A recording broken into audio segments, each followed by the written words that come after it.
Eu não te ouvi ainda, Mili, sobre as duas, uma coisa que está relacionada à outra.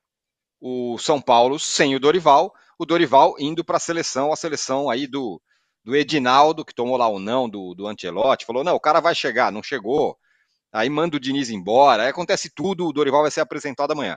É um conjunto de coisas para você comentar, você que vem defendendo a refundação da CBF. Sim. Antes dela ser refundada, ela foi lá e já arrancou o técnico do São Paulo, e os São Paulinos não estão contentes com isso, não. Sim, antes dela ser. Bom dia, Mauro, Bom Tirone, todo dia. mundo que está com a gente. Antes dela ser refundada, ela vai dar uma atrapalhada na vida do Dorival. Analisando friamente a situação, o Dorival é um cara que há 2 anos estava no Ceará, né? Fez um trabalho decente no Ceará. Foi para o Flamengo, fez um trabalho decente no Flamengo. Foi para o São Paulo, fez um trabalho decente no São Paulo. Aí ele chega à seleção, que deveria ser o sonho de todo treinador, né? Essa é a análise fria. Mas nenhuma análise pode ser fria. Tem contexto nisso tudo, né? E qual é o contexto? O Dorival faz no São Paulo um trabalho que eu considero excelente, faz o planejamento, deixa a casa pronta para o ano de 2024, que seria um ano de um São Paulo competitivo. São Paulo cruzou uma fronteira, voltou a ser um time altamente competitivo por causa do Dorival. E aí a seleção, essa bagunça, essa lama, esse lodo, vem e faz uma proposta para ele. Assim, se eu fosse amiga do Dorival, eu diria: Dorival, é real. Sabe aquelas coisas que só o convite já é uma honra? Já é uma honra. Você foi convidado para ser treinador da seleção, diz não, aceita isso, porque para sua carreira foi tá chancelado, você chegou à seleção, mas diga não, porque aquilo lá é um acidente esperando para acontecer. Já aconteceu vários, né? E acontecerá outros. Não dá para a pessoa ir para a CBF a essa altura do campeonato. Não sabemos nem se o Edinaldo vai ficar, né? Essa é a análise sob o ponto de vista do Dorival, né? Eu teria, acho, não sei, né? Não sou Dorival, mas enfim, eu acho que eu teria dito não, sabendo o que eu sei a respeito do CBF, né? E o Dorival seguiria nessa trajetória tão vitoriosa, tão bonita, que ele vem fazendo no futebol brasileiro. Do lado da CBF. O que é que a CBF quer? De Ancelotti a Dorival, passando por Diniz. O que é que a CBF quer? Quem é? O que a CBF quer fazer com a seleção? O que a CBF quer da seleção? A gente precisa saber essas coisas, porque um não tem nada a ver com o outro. Nada a ver com o outro. Então é assim, é um nome que vem aqui e faz. O primeiro, o que fizeram com o Diniz é vulgar, né? Para dizer o mínimo, para ficar numa palavra leve, é vulgar, né? Deselegante, para usar uma outra palavra. Aí vão lá, tiram o Dorival de São Paulo. Igualmente deselegante, mas a CBF comete essa deselegância há muitos anos, né? Com todos os times.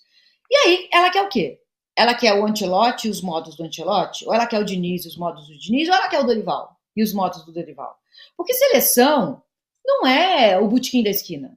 Não dá para fazer qualquer coisa. É uma coisa mais séria. Ou deveria ser. Mas não é. Para a CBF não é. É só um negócio. A seleção precisa continuar existindo. O Dorival é uma pessoa competente. Vamos trazer ele aqui. Para mim, ele é um treinador muito competente ao nível dos clubes. Acho que para um selecionado deveríamos ter alguém mais autoral, alguém que faça um trabalho talvez até mais vencedor, como seria o caso do Abel ou do Diniz ou do Ancelotti, né? Mas o Dorival vai lá fazer o quê? Eu não sei. Talvez o Edinaldo. Eu não sei, gente. Assim, para mim é uma bagunça isso. A CBF é uma bagunça e o Dorival aceitou sair de um lugar onde ele fincou os dois pés, fez um planejamento, um lugar que estava fazendo um trabalho sério, para ir para esse lodo, para essa bagunça. É difícil dizer não, né? O salário é bom, trabalha-se menos, né? Tem isso também. E é o topo, e simbolicamente o topo da carreira. Mas eu acho que ele cometeu um erro imenso. E acho que agora a CBF, que já atrapalhou a vida de tanta gente, o último foi o do Diniz, vai atrapalhar a vida do Dorival também. Pois você falou sobre ser o topo da carreira, simbolicamente falando. E o Mauro, eu concordo com o Mauro, eu tinha falado isso outro dia. Eu não sei se é mais. Ainda mais essa CBF aí. Então, treinar a seleção brasileira é o topo da carreira do cara? Não sei não se é. O que você acha, Mauro? Bem, as seleções na Europa, né, elas não são topo para os grandes treinadores, né? Os grandes treinadores trabalham em clubes, né? Você não vê o Jürgen Klopp sonha treinar a Alemanha, a Inglaterra, não. Ele treina Liverpool, Borussia Dortmund, o mesmo vale para o Guardiola, o próprio Ancelotti, que se assumisse a seleção brasileira seria um negócio bem diferente, né? Você vê a Itália não vai à Copa do Mundo e tal, e o Ancelotti não treina a Itália nem se cogita o nome dele, porque ele treina no Real Madrid. E é mais interessante, em todo sentido, treinar no Real Madrid. Você tem jogadores melhores, você escolhe jogadores independentemente de nacionalidade hoje em dia. Você trabalha de forma mais contínua com a sua equipe, né? Não fica treinando em períodos curtos quando tem data FIFA. Tem mais visibilidade, competições mais importantes. Melhor a Champions League ou a Liga das Nações? Melhor jogar a Premier League ou as eliminatórias sul-americanas? Melhor jogar a Liga, né? No caso, o Campeonato Espanhol, ou qualquer um desses torneios aí, eliminatórias para a Copa do Mundo, para a Eurocopa contra Azerbaijão e, sei lá, Andorra. Então, na realidade, assim, lá já é assim. E aqui, se você observar, a Argentina foi campeã com o Scaloni, que foi um técnico tampão que acabou dando certo. Isso não é regra, é exceção. Que jamais havia treinado um time profissional, um cara da base, um auxiliar técnico, um cara sem muita experiência. Foi ficando porque, embora vários técnicos argentinos façam carreira e até sucesso fora do país, falamos há pouco de um técnico argentino que o São Paulo poderá trazer, né? Mais um argentino que pode vir para cá, muitos estão na Europa, alguns em grandes clubes. Nenhum deles queria a seleção argentina, ninguém. Até porque a AFA ficou numa situação parecida com a da CBF. Em dado momento não tinha comando, não tinha nada. E aqui acho que é parecido. O Dorival é um bom técnico, mas se você falasse há 2, 3 anos, olha, o Dorival vai treinar a seleção, o cara ia rir na tua cara. Fala, tá de sacanagem, cara, não é possível. Porque quando o Tite foi convocado, digamos assim, ele era uma unanimidade praticamente, porque tinha feito um cartel de vitórias, de títulos no Corinthians, e montando diferentes equipes, né? Montou um time, saiu do tal ano sabático, voltou, montou um time melhor ainda, e ganhou Brasileiros no plural, ganhou Libertadores, ganhou o Mundial. O time dele jogava muito, era o melhor técnico brasileiro, assim, destacadamente. E aí ele foi quase que convocado, foi empurrado para a seleção. Todo mundo queria o Tite, que veio depois é outra história, mas se você lembrar, ainda mais que foi um momento que o Brasil estava em sexto das eliminatórias sul-americanas com o comando do Dunga e, naquele momento, até fora da zona de classificação para o Mundial da Rússia. Então, você percebe que, de fato, acho que vai perdendo esse encanto, digamos assim. Agora, Fernando Diniz, imaginaria também o Diniz na seleção há algum tempo? Não, ninguém imaginaria. Ele aceitou ser um interino que foi demitido. A CBF demitiu o interino. Curioso isso, né? Porque se a ideia fosse o Dorival desde o começo, o interino seria o Dorival. Caso o Ancelotti realmente viesse para a seleção brasileira, o Dorival poderia ficar ali na equipe ou de alguma forma trabalhar. Não. O plano B foi. Plano A, o Ancelotti. Era, né? Plano B foi o Diniz. E agora vai para o Dorival como plano C. E é interessante observar que o Dorival Júnior sai do São Paulo como saiu do Ceará, como o Flamengo não quis ficar com ele. O erro do Flamengo ali, não estou discutindo a parte da escolha, tá? Mas a questão da relação entre técnico e clube, ou entidade, confederação, no caso a CBF. Ninguém é de ninguém nesse mercado, gente, esquece isso.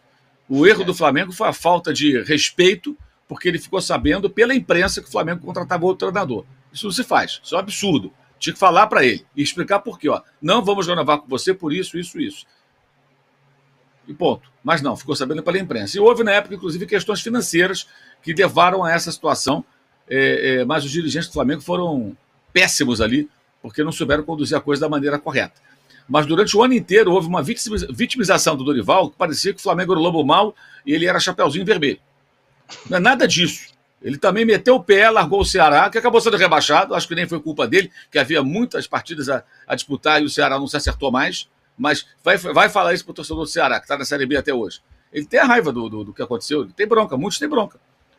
E agora largou o São Paulo em cima da hora, quando ele participou de todo o processo de seleção de jogadores, dispensa, todo o planejamento, e tem um jogo daqui a poucas semanas, que não é um jogo mais importante do ano, mas tem um peso, porque tem uma rivalidade contra o Palmeiras na Supercopa.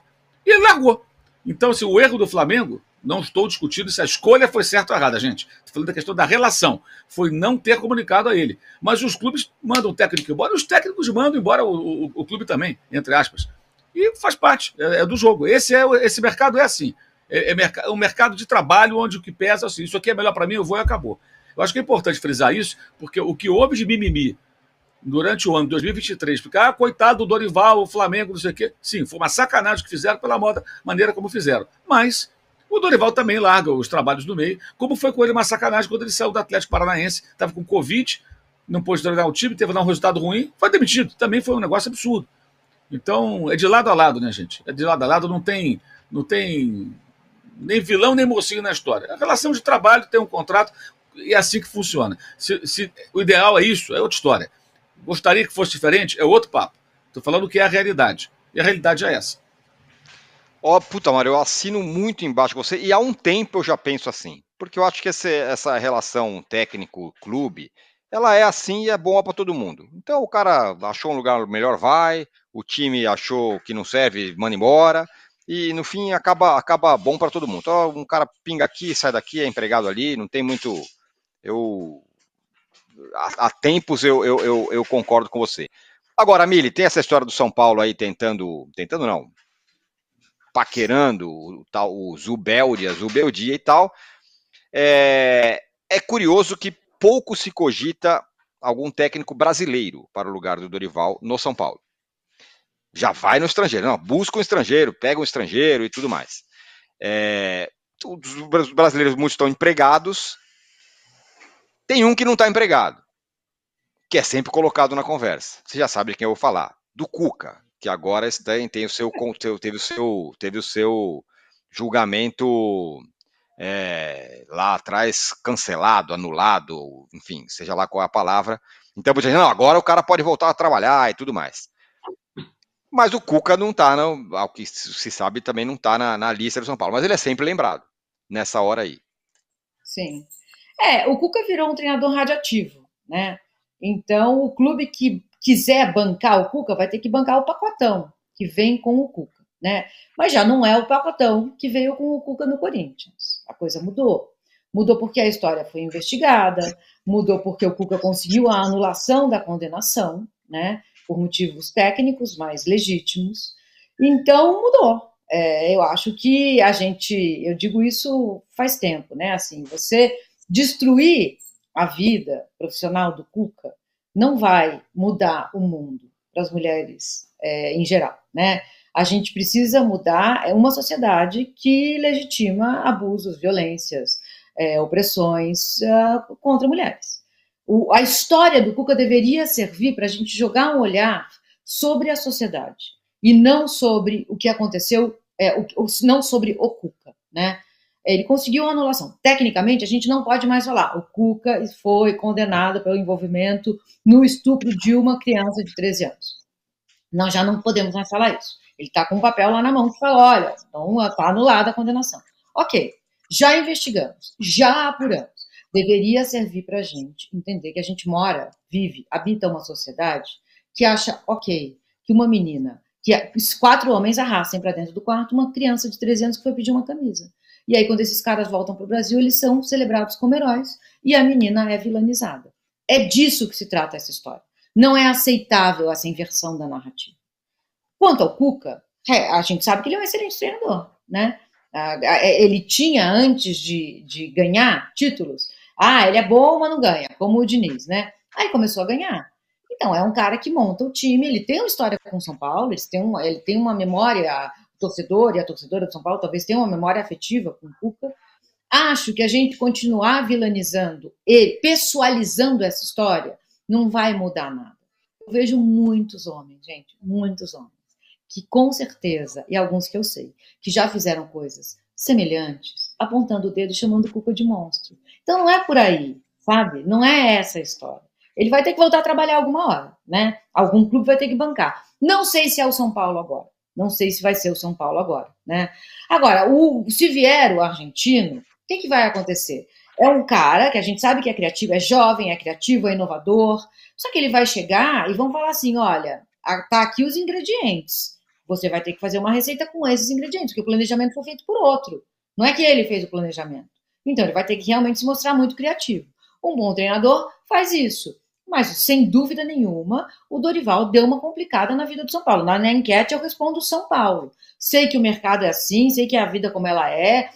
Fizeram com o Dorival e o Dorival faz também, mas essa é a verdade.